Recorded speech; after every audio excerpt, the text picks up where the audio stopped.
Hello there guys and welcome back to the channel. So, Scream's deep dives out as well as full ability description on the Kabam website. So we're gonna take a look at Scream fully and well, let's figure out whether we are optimistic or not that much about her. So, first things first, let's head down to the ability list and the Council of Champions official website. So, let's just go over the damage being rated at 4, survivability at 3.5, ease of use 3, so somewhere in the middle of the pack, utility 3.5, and defender strength 3, which is not the greatest. So she's not going to be like a nasty defender while still having some defensive abilities for sure. And then let's go over her strengths. Buff versatility. Scream can gain a lot of buffs, a lot of unique buffs, making her quite friendly to content that challenges or scales with unique buff count, not to mention all the effects that utility granted for them. Resilience. After consuming Madness passive, Scream gains the ability to auto-block basic attacks after 5 seconds, providing her potent layer of security. Couple this with hybrid bulwark buffs and the regeneration buffs unlocked in her signature. But in itself, she's fairly fragile in terms of HP and block proficiencies and stuff like that, as far as I gather it. But that's kind of meant to compensate with the regens and bulwark buffs. Armor denial.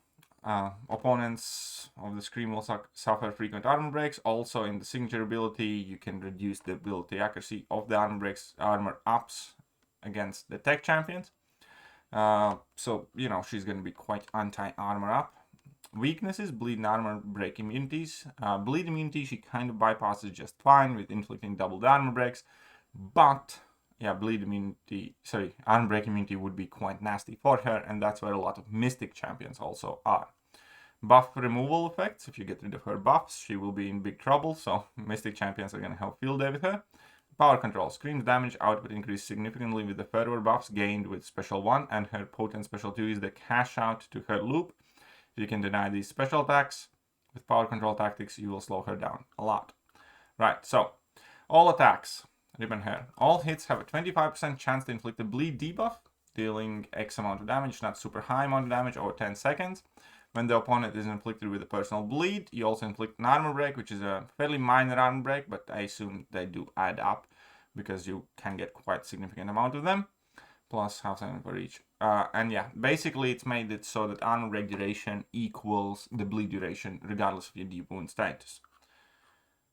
So, dev notes, Scream might be as blood crazed as her brother Carnage, though the potency of these should be minimal enough not to cause serious harm of their own. The additional armor breaks, however, will help shred the armor of tech champions, like both these effects up, and they will pay dividends in her special attack too. Yeah, so these individual effects themselves are not super potent. Madness passives, max 8. Enter each fight with 4 Madness passives. When these expire naturally or when on Scream's 4th light attack, they are all refreshed and 2 Madness are gained. The first Madness lasts 18 seconds, with each additional Madness expiring 20% quicker. Madness is paused for half second when the opponent is struck by a basic attack and is unpaused and dispaused indefinitely during the opponent's special attacks or while strikers are active. 6 or more Madness, the opponent's stun debuffs suffer 100% reduced ability accuracy. It's very specific because it does not involve passive stuns, but it still can be very useful, obviously, dealing with encroaching stun and, you know, handful of other champions or effects. When knocked down by a special attack, when a personal buff is nullified, or when incinerated by a Mystic champion, Scream loses 2 Madness. If Madness falls to 0, 1 is gained after 9 seconds. And now we have the hybrid buffs. So the one thing that immediately becomes kind of apparent, Madness, Scream also has like 0 immunities to anything and at all whatsoever. So just about anything will work against her as a defender too. So when Madness is refreshed, its icon changes to reflect the currently selected hybrid buff, cycling through Scream's indefinite hybrid buffs in order listed as below. 25% Wishes buff, 20% Energize buff, 70-50 Bulwark buff, and 70-50 Impact buff. If you guys don't know what they do, Wishes basically improves your dots, Energize gives you combat power rate, Bulwark obviously improves your block proficiency, and Impact, if I'm not mistaken, just increases all damage that you deal to the opponent. So hybrid buffs can only be gained while Madness is at 1 or more. Either champion's second medium attack grants Scream the currently selected hybrid buff. When gaining hybrid buff with 2 or more of the currently selected hybrid buff, Madness is refreshed instead. While at 2 stacks of any hybrid buff, when Scream would gain a hybrid buff, she also gains a non-stacking Undermine buff for 5 seconds. As an attacker, this undermines pause during the opponent's special attacks. So Undermine gives her ability to effectively go unblockable when opponent auto-blocks. So she can bypass, like, you know, Penny Parker's auto-block and Red Skull's auto-block and so on and so forth. So, much like Venom's genetic memory buff, Scream's hybrid buffs allow her to ramp up her damage, tempo, resilience throughout the fight. When Scream attempts to gain a hybrid buff she already has maxed out on, she will automatically cycle to the next hybrid buff, so you won't miss out. Capitalize on the useful Undermine buff here as well to break through defenses of tricky auto-block defenders. The order of the hybrid buff cycle is used to have Energize and Impact swapped. This created a nice vibe acronym to help memorize it. Remember to vibe with Scream, but Energize was found to be important enough that it had to be swapped around to feel good. Sadly, this changed the acronym from vibe to Webby. Alright, fair enough, Webby. Auto blocks. Symbiote sense. When Madness is consumed by Scream, gain a non-stacking auto-block buff for 5 seconds. It is removed when auto-blocking a contact attack. Its auto-block grants 100% chance to auto-block basic attacks. These count as well-timed blocks and have 100% chance to resist block break by heavy attack. When successfully auto-blocking an attack, gain 1 of the currently selecting hybrid buff and inflict a personal bleed. Fair enough. This can have its cheese against non-contact attack champions, just FYI. So heavy attacks, consuming Madness. Charging heavy attack consumes 1 Madness to inflict 30% Infuriate debuff for 5 seconds. I actually like this because Infuriate is super helpful, making your opponent more aggressive and making it easier for you to intercept them. Additionally, with your auto block buff, you can just effectively dash back from your opponent, have them run in at you, and parry them safely as well, which is kind of fairly interesting mechanic I wish to see what happens with. So special attacks, knotted and broken. During Scream special attacks, all personal debuffs on the opponent, all personal buffs other than the regeneration on Scream are paused. Special attack 1, I whip my hair back and forth. So on activation, gain 862 attack rating for each unique buff on Scream for the duration of the attack. Decent. Each hit consumes 1 Madness to grant Scream 100% fervor buff for 20 seconds. On any hit with 0 Madness, gain 1 Madness and then gain Madness instead of fervor for the rest of this attack. So level 1 will be useful regardless. If you do have Madness, you're going to amp up your potential damage for the level 2. And then with 0 Madness, you're just going to be, gaining more Madness and getting buffs. So special attack, so let's see the dev node then. The attack rating bonus is nice incentive to get at least 1 of each Scream's hybrid buffs, but the real chase here is the fervor buffs. With all 3 fervor granted from this special attack, Scream's chance to inflict bleeds on all hits increases to 100%, allowing her to truly run wild. So that's exactly why you want the level 1 mainly, just so you can get many more bleeds and outbreaks on opponent. Special attack 2 is your damage kind of cash out a bit. On activation, consume all Madness. If 4 or more Madness were consumed, gain an unblockable buff for the duration of this attack. And on each of the final 4 hits, deal a burst of 646 damage for each personal debuff on the opponent. The potency of these bursts increased by 8% for each Madness consumed during this attack. Max debuff 30. So her level 2 is the big damage. Cash out moment. There you go. And special attack 3, again, I don't think we're going to see it used that much, but gain up to 8 Madness, up to 2 of each hybrid buff, then until the end of Scream's next special attack, abilities that consume Madness during special attacks consume 0, but still grant their effects. And this is for slightly longer fights for sure. It basically kind of gives you the max ramp and potential for max damage. And signature ability. When Madness is consumed by Scream, you have a chance to gain regeneration buff, healing 3% of missing health over 5 seconds. Again, at high health and stuff like Battlegrounds, this isn't going to be particularly noticeable. Like, if you're healing 10%, if you're healing 3% of the missing, 10%, the healing is not going to be particularly big, but it can keep you alive in like questing scenarios and potentially raids when we use her or incursions or something like that. Against Spider-Verse heroes, each stack of madness reduces the opponent's evade ability accuracy by 25%, so you can shut down Spidey evade. Against symbiotes, each stack of madness grants 25% chance to gain 1 extra madness. And against tech champions, each stack of madness reduces the opponent's armor up ability by 25%. As far as it goes, I don't think the SIG ability is particularly important. The stopping Spidey evade thing is very good in the Spidey matches, obviously. Other than that, I don't think it really matters that much to how heroic and high SIG.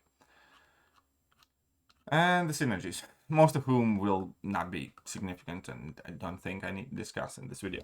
So ultimately, her loop is level 1, level 2. That's about it about her. You don't need to know much else. You will want to, finish a couple of combos with lights in order to gain more madness and refresh them. Then finish medium, light, medium combos to get her buffs. And then just, level 1, level 2. So let's go to the slides that we have from the deep dive. We can see that again, arm break and bleeds are being spammed quite heavily, as well as the fact that they're lasting exactly the same amount of time. There's a whole bunch of buffs going on, including up to 5 regions. However, that region again is not, being very potent, especially when she's at 97%. But it can definitely help you kind of like crawl your health back from lower health. So energize probably going to be very, very useful in order to get to your special attacks quicker. And then obviously wishes buffs will be super important too, to increase your dot damage. Unblockable on specials, we kind of went over all the abilities here.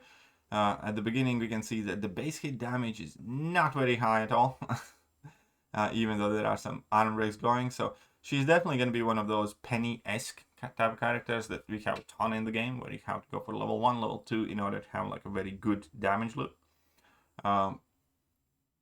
That all said, there's nothing particularly wrong with it. I kind of like that she does appear to be somewhat easier to play, just, needing to pay attention to, timers and what duration you have on what box.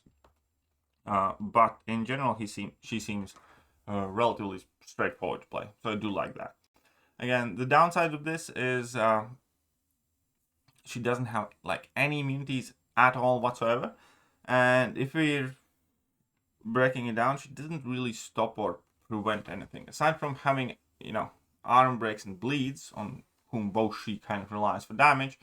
The only other bit of utility here would be the auto block that has its potential uses offensively at times, but it's not going to be something outside of cheese matchups that you will want to rely on. And then there's the Infuriate that can help you tackle some all or nothing nodes and make the AI more aggressive.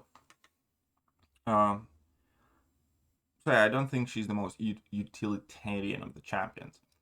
However, I still kind of look somewhat favorably on her. It's going to be important to see which matchups she can do. Which matchup she can do well and fast outside of tech class as well. Like, we know for a fact that they have demonstrated her to be a very good Red Skull counter. She should in theory be a very good Penny Parker counter. But then, we're